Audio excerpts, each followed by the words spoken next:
లలిత jewellers వారి double ధమాకా offer. అన్ని బంగారు నగలపై తరుగులో 1% తగ్గింపు. పాత బంగారు నగల ఎక్స్చేంజ్ పై గ్రాముకు 150 రూపాయలు అదనంగా పొందండి. నమస్కారం, మీరు చూస్తుంది ఐ డ్రీమ్. నేను మీ కీర్తి. మనందరికీ ఎంతో సుపరిచితులైన ఆచార్య కాకనూరి సూర్యనారాయణమూర్తి గారు ఈ రోజు మనతో పాటు ఉన్నారు. నమస్తే గురుగారు. నమస్కారం అమ్మాయి. గురుగారు, శ్రావణ మాసం వచ్చేస్తుంది కదా, బోలెడన్ని ధర్మ సందేహాలు.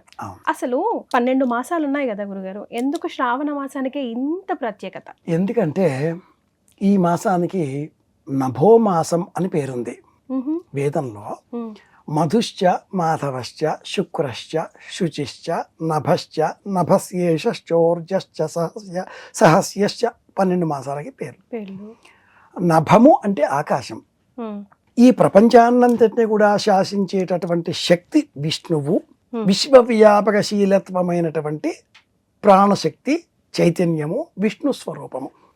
విష్ణు అనగానే మళ్ళీ మనం చతుర్భుజు శంఖము చక్రము గద లక్ష్మి అనుకోకూడదు. ఒక చైతన్యము, ప్రాణశక్తి, జీవశక్తి. ఆ జీవశక్తి శ్రవణ నక్షత్ర మండలంలో కనిపించే మాసం ఈ మాసం. అందుకే శ్రావణ మాసం. శ్రావణ మాసం అన్నారు. పౌర్ణిమ శ్రావణ మాసం సందర్భంగా పౌర్ణిమ నాడు శ్రవణ నక్షత్ర మండలం వద్ద చంద్రుడి సంచారం ఉంటుంది.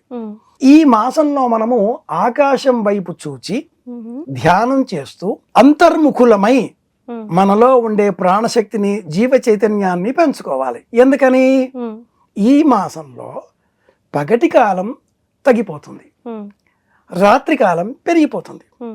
అంటే మనకు సప్తర్షి మండలము, బేర్ ఆంగ్లంలో, మనకంటే గ్రీకులు చాలా పేర్లు పెట్టేశారు వీటికి. ఆకాశం అసలు మన పురాణ గాథలన్నీ కూడా నక్షత్రాల కదలికలకు సంబంధించినవి. ప్రాతర్య అవాణం ప్రథమాయ జధ్వం ఋగ్వేద మంత్రం. ఏ రోజు ఏ నక్షత్రం మనకు కనిపిస్తుందో ఆ రోజు ఆ నక్షత్రాన్ని పూజించాలి. ఏమి అలా నక్షత్రాన్ని పూజించాలి అంటే ఆకాశంలో అక్షంతలు ఇస్తామా? మరి ఆ కనిపించే నక్షత్రానికి సంబంధించిన అవుట్లైన్ గీతలు గీసి ఒక పురాణం కథ. భాద్రపదం చవితి, వినాయక మండలం గణపతి. శ్రావణ మాసం విష్ణువు, కృష్ణాష్టమి కృష్ణుడు. శ్రవణ నక్షత్రం స్వామి ఈ మాసంలో అవతరించాడు. విశేషంగా ఈ మాసంలో పూజ చేద్దాం. ఇది వెన్నెల మాసం. శ్రవణ నక్షత్రాధిపతి చంద్రుడు. జ్యోతిషపరంగా చంద్రుడు మనఃకారకుడు. పాలకడలిలో లక్ష్మీదేవితో పాటు ఉద్భవించిన వాడు కదా చంద్రుడు. అందుకే చంద్రుని మనమంతా మేనమామ అంటాం, చందమామ అంటాం. లక్ష్మీదేవి అమ్మ, శ్రీమన్నారాయణమూర్తి తండ్రి. ఈ క్రమంలో చందమామ అయిపోయాడు ఆయన. అందుకని ఈ మాసంలో మనము ఉపవాస వ్రతం పాటిస్తూ, సప్తర్షి కృచ్ఛ చాంద్రాయణ వ్రతం, ఇవన్నీ ఉపవాస వ్రతాలు.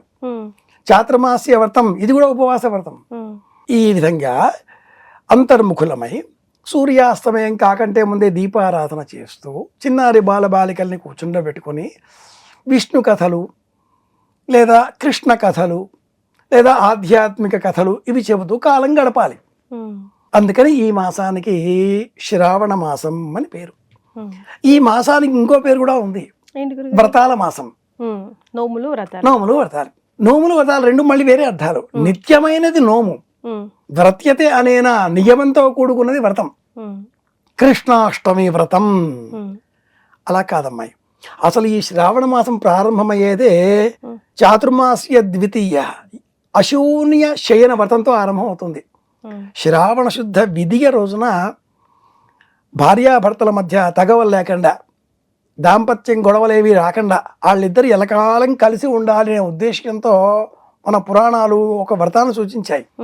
ఆ రోజున వాళ్ళిద్దరూ నిద్రించడానికై ఉపయోగించేటటువంటి చాప, దిండు, పరుపు, మెత్త, పానపు వీటిని దానం ఇవ్వాలి. అలాగే రవ్వ లడ్డు వీటిని సిద్ధం చేసి శ్రీమన్నారాయణమూర్తి పవళించి ఉన్నట్లుగా ఉండే అర్చామూర్తి, పాద సంవాహనం చేసే లక్ష్మీదేవి, శేషపానపు అలాంటి అర్చామూర్తి కానీ ఫోటో కానీ సేకరించి ఇంట్లో స్థాపితం చేసి పూజ చేసి ఈ రవ్వ లడ్డూలని నివేదనగా అర్పించి భార్యాభర్తలు ఒకరికొకరు ప్రసాదంగా ఇచ్చుకోవాలి. తీపి తినాలి, తీపి మాట్లాడాలి కదా. మనం మంచి కోరుకోవాలి అంటే తీయగా మాట్లాడాలి. నోట్లో తీపి పదార్థం వేస్తే తీపిగానే మాట్లాడతాం కదా. ఉండండి మీ కాళ్ళు ఇరగొడతానని ఆవిడంటే ఆయన ఎప్పుడు ఊరుకుంటాడు? తమలపాకుతో నేనొకటంటే తలుపు చెక్కతో నేను రెండంట అన్న కాలం వచ్చేసింది ఇప్పుడు బయట అంతా. అలా కాకూడదు. ఇది మొదటి వ్రతం. అది కాగానే నాగల చవితి, నాగుల పంచమి అది చేస్తాం. అది కాగానే ఎలా వస్తాయి తెలుసునా అమ్మాయి, ఈ నెలంతా కూడా వరుస పెట్టి. ఇప్పుడు శ్రావణ సోమవారాలు శివారాధన చేయాలి అని ఏ పుస్తకంలో ఉంది? స్కాంద పురాణంలో ఉంది. ఎలా చేయాలో కూడా ఉంది. నభోమాసేందువాసరే, ఈ మాసం నభోమాసం కదా, ఇందువాసరం సోమవారం కదా, శివారాధన నక్తం చేయాలి, ఉపవాస వ్రతం పాటించాలి. శ్రావణ శనివారాలు వెంకటేశ్వర దీపారాధన. ఇది ఏ వ్రతంలో ఉంది, ఏ పుస్తకంలో ఉంది, ఎక్కడ చెప్పారండి? ఆదిత్య పురాణంలో ఉంది. అలాగే భవిష్య పురాణంలో, స్కాంద పురాణంలో కూడా ఉంది. నిజానికి అన్నట్టు ఈ శ్రావణ శనివారాలు స్కాంద పురాణాంతర్గతమైన విధానం, శ్రావణ శుక్రవారాలు భవిష్యోత్తర పురాణం, శ్రావణ మంగళవారం వరలక్ష్మి వ్రతంతో పాటుగా చేసేటటువంటి శ్రావణ మంగళవారం మంగళగౌరి వ్రతం, పెళ్ళైన వధువు 5 ఏళ్ళు చేసుకుంటుంది. ఇలా చేయడంలో ఈ శ్రావణ మంగళవారం వ్రతం కూడా భవిష్యోత్తర పురాణంలో వ్రతం ఉంది. ఈ వ్రతాన్ని ఎలా ఉద్యాపనం చేయాలనేది స్కాంద పురాణంలో ఉంది. పురాణాలన్నీ ఈ వ్రతాలన్నీ కూడా అత్యధికంగా శ్రావణ మాసంలోనే చేయాలి అని చెప్పడంతో ఈ మాసాన్ని వ్రతాల మాసము అన్నారు. ఇంకా చెప్పాలి అంటే శ్రావణ పౌర్ణిమ, జంధ్యాల పౌర్ణిమ, రాఖీ పండగ, జన్మాష్టమి. నిజానికి ఈ రోజున నాగబలి అన్న పేరిట సర్పాలను పూజించాలి. ఈ రాఖీ పండుగ అనేది ఉత్తరాయుకులుగా నుంచి వచ్చేసింది, నార్త్ ఇండియా నుంచి వచ్చేసింది. ఆ రోజున సర్పాలను పూజించాలి. ఈ మాసమంతా కూడా ఇలా పండగల చేత నిండిపోవడంతో అందరి ఇళ్లలో కూడా ఏముంటాయి తెలిసిన అమ్మాయి? నానబోసిన శనగలు ఉంటాయి, కిలోల కొద్దీ ఉంటాయి. అలాగే మంగళవారం మంగళగౌరి వ్రతం చేసుకోవడంతో చలిమిడి ఉంటుంది, అంతంత దీపాల ముద్దలు ఉంటాయి, చలిమిడి ఉంటుంది, శనగలు నానబోసినవి ఉంటాయి. మొలకలు రాకంటే ముందే తినాలి అన్నట్టు చాలా మంది పెద్ద పెద్ద మొలకలు వస్తే ఆరోగ్యం అంటారు. అలా తినకూడదు. ఆయుర్వేదం చెప్పింది ఏమిటి అంటే, నానపోసిన శనగలని 5 గంటలు దాటిన తర్వాత ఆ వెంటనే తినేయాలి. ఒక రోజంతా నానబెట్టి తెల్లారి ఇంత పొడువుగా వచ్చేస్తే వాటిని ఫ్రై చేసి వేయించి మసాలాలు జల్లి దాని రూపురేఖలు మార్చి జనాలు ఏది రుచి అవుతుందో అది మన మరణానికి కారణమవుతుంది. నాలికకి ఏది రుచి అవుతుందో అది ఎక్కువగా తింటాం, దానిపైన మనకు మమకారం పెరుగుతుంది, అది మన మరణానికి దారితీస్తుంది. ఎవరిని చాలా ఇష్టపడతామో వారే మనకు అత్యధికంగా దుఃఖాన్ని కలిగించేవారు అవుతారు. ఇది కరెక్టే గురుగారు. నాలికను నియంత్రించుకోవాలి. శ్రావణ మాసం నేర్పించేదే అది. అందుకే ఈ మాసం అంతా ఉపవాసాలుగా సప్తఋషి కృష చాంద్రాయణ వ్రతం, త్రిరాత్ర వ్రతం, అనేకం ఋషి పంచమి వ్రతం ఎన్నో వస్తాయి ఈ మాసంలో. కాబట్టి ఈ మాసానికి ఇంత ప్రత్యేకం. కొసమరుపుగా చెప్పేది ఏంటంటే, ఒక విషయం ఉంది అమ్మాయి, ఇదే ప్రశ్న నన్ను చైత్రమాసం గురించి అడిగావనుకో, ఆ మాసానికి ఇంత ప్రత్యేకత ఉందనే చెప్తాను. వైశాఖం కావచ్చు, జ్యేష్టం కావచ్చు, ఏ మాసం చెప్పినా ఆ మాసానికి ఇంత ప్రత్యేకత ఉంది అని చెప్తూ ఉంటా. అంటే సనాతన ధర్మం భారతీయానికి సంబంధించి హిందూ జీవన విధానంలో ప్రతి నెల ముఖ్యం, ప్రతిరోజు ముఖ్యం, ప్రతి క్షణం ముఖ్యం. అదేదో సినిమా మధ్యన వచ్చిందే ప్రతిరోజు పండగే అని చెప్పి, నిజానికి ప్రతి క్షణం కూడా పండగ. మనకు 1440 నిమిషాల కాలం ఒక్క రోజులో ఉంటే ప్రతి క్షణం కూడా మనం ఆనందంగా బతకాలి.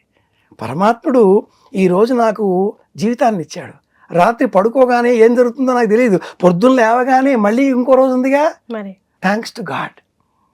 సైకాలజిస్టులు ఈ మధ్యన ఒక మాట చెప్పారు, గుడ్ మార్నింగ్ అంటూ భార్య భర్తకి మెసేజ్ పెడుతూ ఉంటుంది, అవుట్ డేటెడ్ అలా పెట్టద్దు. Welcome for the beautiful day, a day is waiting for you, let us plan for today is a beautiful day.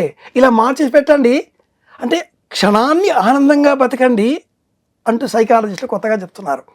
ఇది ఏనాడో మన హిందూ జీవన విధానం చెప్పింది. కాబట్టే జపం అన్న పేరిట మీకు నచ్చిన దైవనామాన్ని మనసులో స్మరిస్తూ శ్రీమాత్రే నమః, అది ఆనందం. ఇది రహస్యం. ధన్యవాదాలు. కృష్ణార్పణం.